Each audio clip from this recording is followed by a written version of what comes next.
Have you ever heard of a samurai so legendary that he helped decide the fate of Japan, and then disappeared without a trace? This is the story of the Battle of Sekigahara, and the mysterious warrior who vanished into the fog of history. It was the year 1600. Japan was fractured, a land torn apart by warlords, betrayal and ambition. After over a century of internal conflict known as the Sengoku Jidai, or the Warring States period, the entire nation stood on the brink of unity, or destruction. At the center of this chaos stood two great forces. On one side, Tokugawa Ieyasu, a cunning, patient and ruthless strategist. On the other, Ishida Mitsunari, a bureaucrat-turned-general, loyal to the legacy of Toyotomi Hideyoshi, the powerful ruler who had brought Japan under a single banner before his death. But when Hideyoshi died, his heir was just a child, and with the throne vulnerable, a silent war for power began. The battlefield? Sekigahara, a quiet valley surrounded by misty mountains, that would soon echo with the cries of 160,000 warriors. Among them was a samurai whose name still raises questions, Shimazu Yoshihiro, feared, respected, and ultimately, gone. Shimazu wasn't a man of many words, but he was known across Japan as one of the fiercest warriors of his generation.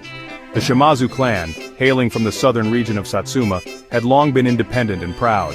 Yoshihiro, now in his 60s, had fought countless battles. His tactics were brutal, his discipline unmatched. And yet, despite his age, he rode into Sekigahara to fight alongside Ishida Mitsunari's Western Army, opposing Tokugawa's Eastern Army. But why? Some say Yoshihiro hated Tokugawa. Others say he felt bound by honor to repay the Toyotomi legacy. But whatever his reasons, one thing is certain. When battle broke out, he was ready to die with sword in hand. October 21st, 1600, dawn, mist covered the valley, the armies faced off, 160,000 men ready to fight. Tokugawa's army had more cavalry, more guns, and better terrain. But Ishida Mitsunari believed in his alliances. He had support from powerful clans including the Shimazu, or so he thought.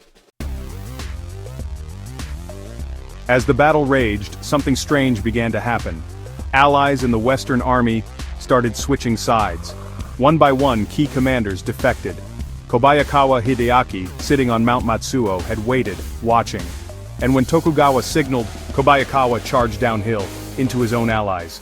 Betrayal, chaos, screams. Yoshihiro saw it all unfold, surrounded, outnumbered, his army falling apart. What did he do? He didn't run, he didn't surrender, he charged. According to historical records, Shimazu Yoshihiro executed one of the most daring retreats in samurai history. It's called the Shimazu no Sutegamari, the sacrificial exit. He ordered a suicide rearguard. His own men stood and died to hold back Tokugawa's forces, allowing Yoshihiro and his nephew to cut their way out through the center of the enemy, directly through the thickest part of Tokugawa's line. They fought their way out blade to blade, blood soaking the battlefield. Hundreds died, but Yoshihiro escaped.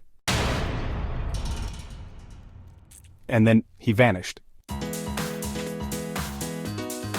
Tokugawa Ieyasu would go on to win the battle, unite Japan, and rule as shogun for the next 250 years. The Tokugawa era had begun. But as for Shimazu Yoshihiro, well, he returned to Satsuma. He refused to acknowledge Tokugawa, refused to bow. He lived out the rest of his life in silence. Some say he plotted rebellion. Others claim he trained the next generation in secret. And a few even say he died from illness just a few years later. But his last years are shadowed in mystery. No one knows the full truth.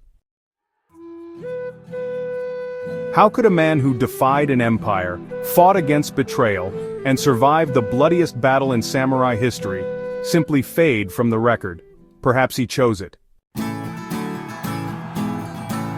Perhaps in a world that had traded honor for politics, silence was the last act of defiance. What we do know is this. Shimazu Yoshihiro's retreat remains one of the most legendary maneuvers in military history. He fought not for victory, but for honor. And in doing so, he became something more than a warrior. He became a ghost of the battlefield, a samurai who vanished into legend. Who was he truly? A loyal servant, a rebel, or the last true samurai? Maybe the answer lies not in history books, but in the silence he left behind.